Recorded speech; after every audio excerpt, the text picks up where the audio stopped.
To try to stay on schedule, we're going to go right to our next speaker, Joy Marano, who is the Deputy Director of the Fresno County Department of Social Services. She basically administers all the programs for the county, essentially, whether it's dealing with children, families, and for the aged and the disabled. She oversees the Adult Services Branch and serves as the Executive Director of the Public Authority. Other programs she manages in the branch include in-home supportive services, adult protective services, and the County Veterans Service Office. Has over 32 years of experience in this area, and includes 2 years as Deputy Director with the Child Welfare Branch. She's done a lot in 32 years, so we're going to get the benefit of her all of her experience. So she only has 10 minutes, but I'm sure she has a lot to say. So I'm going to stop talking and turn it over to Joy. Thank you, Mark. I'm trying to share my PowerPoint.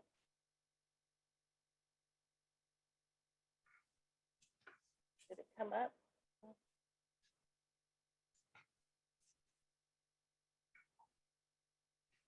All right, what did I do? Really hear her. We can see it. You can see it? Yeah. Okay. Oh, but the sound. Okay, we'll go ahead and get started. Good morning. My name is Joy Marino. As Mark introduced, I am a Deputy Director for the Department of Social Services in Fresno County for our Adult Services Program. And I was invited by Helen to this forum to provide information about what we face locally in Fresno County.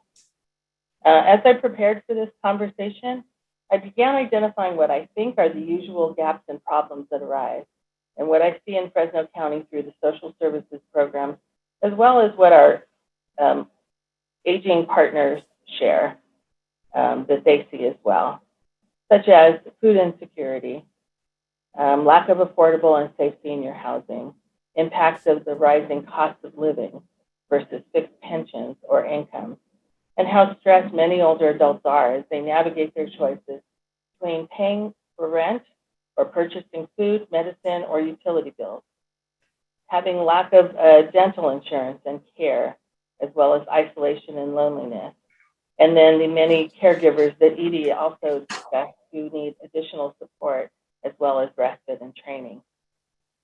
There are many gaps in eligibility for necessary aging services, which leave many of the formerly working poor without the ability to afford services, either because they have income just above the threshold criteria, or that their retirement or fixed income cannot keep up with the rising cost of living.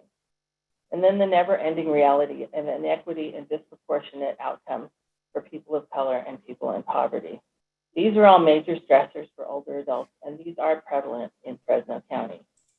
My hope is that we as a collective group can see beyond our silos of work to imagine how we can reach the goals set out in the Master Plan of Aging. We will not need one agency, but a collective will to contribute towards addressing the first 5 goals. I hope that we will hear the voices of the older adults in our community from all stages of aging to tell us what they need. And perhaps reframe aging as a community as stages of a development and not just an age. There is a value in each person in every stage of life, and our services and interactions should reflect that. Adopting a shared vision for our community on aging is the first step. The Department of Social Services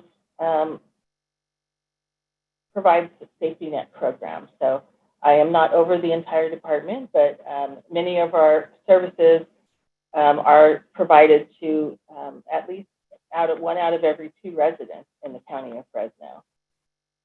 We deliver state and federal assistance programs that provide assistance to adults, children, and families to achieve health, safety, and self-sufficiency through a diverse range of programs and partnerships. And our department, like other county social services department, I'm sure our colleagues in north, south, and to the sides of us see the poverty and unmet needs of our county. Through the pandemic and the COVID-19 response, the gaps for older adults to access services, experiencing the digital divide, transportation issues, isolation, and food insecurity became very apparent to all essential service providers. New strategies began to pop up to support them through the pandemic, and those have broadened. It's important to note that public and private agencies and companies and service providers have truly didn't realize how isolated and how limited sometimes these services were, or the burdens and challenges that seniors face. I think the representation of distance learning for children, school-age children, also really elevated the digital divide and showed that there's a huge impact on seniors and access to broadband. Within our adult services branch, as you mentioned earlier, we have over 4,000 reports of elder abuse in 2020. Our in-home supportive services, which provides support to help with activities of daily living, serves over 21,731 recipients. Our county veteran service office serves over 4,000 veterans each year. And the public authority maintains a registry of providers. We have 891 to match with recipients who do qualify for IHSS but do not have a caregiver. When I attended a conference on aging, I heard Kathy Greenlee, the Assistant Secretary for Aging, say that self-neglect is a sign of not aging well because of a number of circumstances. She described that over time, certain things affect people, and if they don't have the housing, support, or money to take care of it, or they remain isolated without support, then it suddenly becomes a crisis situation. These are the types of cases and referrals that APS sees, and they cannot do this work alone.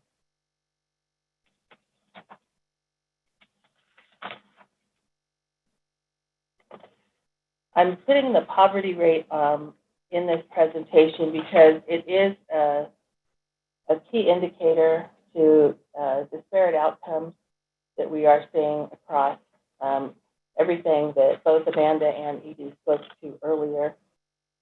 We know that poverty has an impact on aging in place, especially in the Central Valley, not just Fresno County. Older adults and children are most impacted by poverty in Fresno County. The national rate is 13.7%. California's rate is 15%. At 27, Tulare County, a Central Valley county, has the highest poverty rate in California. And at 25, Fresno County comes in second. Our rural areas, in general, have actually a much higher rate than that. This can result in older adults needing to make painful and life-impactful decisions on how to spend what little income they have to live on. And while disability prevalence increases with age, cost-burdened adults may not be able to afford to prepare or repair their home to address their needs, which may further complicate their safety and their well-being. These situations contribute to self-neglect types of referrals. And this is just a map to show you the red is the highest poverty level. This is Fresno County and Tulare County. And then we are surrounded by the next highest, which is Orange County. So this is the Central Valley, and when we start talking about implementation of the Master Plan for Aging, we need to take into consideration among all our partners and with our request for funding for the Central Valley, that we are starting at a different level than many other counties are due to the poverty within the county. Some of the challenges in Fresno County have been mentioned before: the lack of affordable and safe housing, food insecurity, caregivers requiring much more support than what we can provide, although we have wonderful services here in our county, isolation, being able to afford aging as we live longer, the accessibility to service needs, the digital divide and broadband access, and technology deficits to get the resources that people need, and access to health care, especially preventative health care. Fresno County has been noted in several reports that among those who are experiencing poverty, they're the least likely to receive preventative care and usually come in more of a crisis state, which increases their mortality rate. The opportunities with the Master Plan on Aging is that it is the door, not the destination.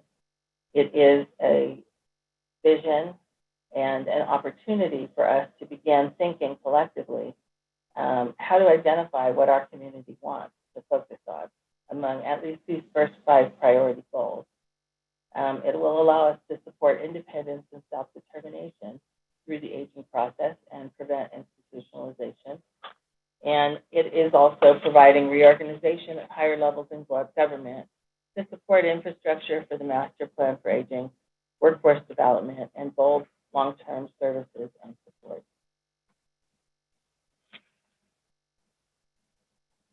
I've labeled this slide as hope. The pandemic, as horrible as it has been. Can I excuse me for a second, Joy? Yes. Unfortunately, you haven't been sharing your slides with our audience. It's been frozen on the first slide. Okay, I'm sorry. So, well, one thing we can do is 2 things. Number one is I hope we can then maybe post this so folks can then go back after the fact and take a look at your slides. I think that would be very helpful. So if you could just do that, that'd be great. But please continue. Okay. On the next slide, if somebody's changing it, thank you very much. The pandemic has exposed, of course, the challenges and the needs of older adults. Our county has an opportunity now to move forward on the Master Plan for Aging and break barriers. Having a shared goal and vision for the future is probably one of the most promising that we have. And then I challenge everyone to think big and beyond our own agency for our community. I think there is hope for hopefully more funding to support Central Valley counties who face tougher challenges due to extreme poverty that's experienced throughout the valley. And then intervention and prevention focus of services through partnerships on what is possible, and continuing to request increase in Older Americans Act funding for us. I hope that the Master Plan for Aging helps to unify and activate everyone. Much more education is needed among our partners in the community and the public, and that is probably some of the initial work that we need to do. To participate, we should all be taking a look and use the Master Plan on Aging local playbook. Begin considering our own work or needs and how it will fit into those goals. There may be a lot of low-hanging fruit that automatically can align into some of those, and as we come together, we can take those opportunities. We'll ask that you contribute your ideas and just reimagine our work to create communities for the future of aging well. And for the last slide, I just wanted to share that I saw a video of graduating high school seniors, and they spoke about their greatest wish for their future. And they said, I want to be happy. I want to contribute. I want to continue to enjoy friends. I want to be successful at life. I want to do well financially. I want to be passionate and enjoy what I do. And I want to continue to develop. Their wishes are the same wishes that any person along the lifespan continuum would wish for.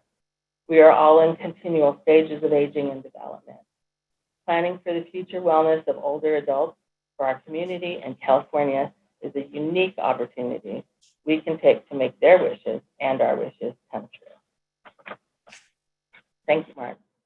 Well, thank you very much, Joy. I've got some good news too, and that is, even though we weren't able to see the slides as you were talking, what I get a sense of, you are very detailed in your slides. So I'm thinking if you share those slides with everyone, they're going to get a real good summary of your talk. So I appreciate you doing that. Thank you very much.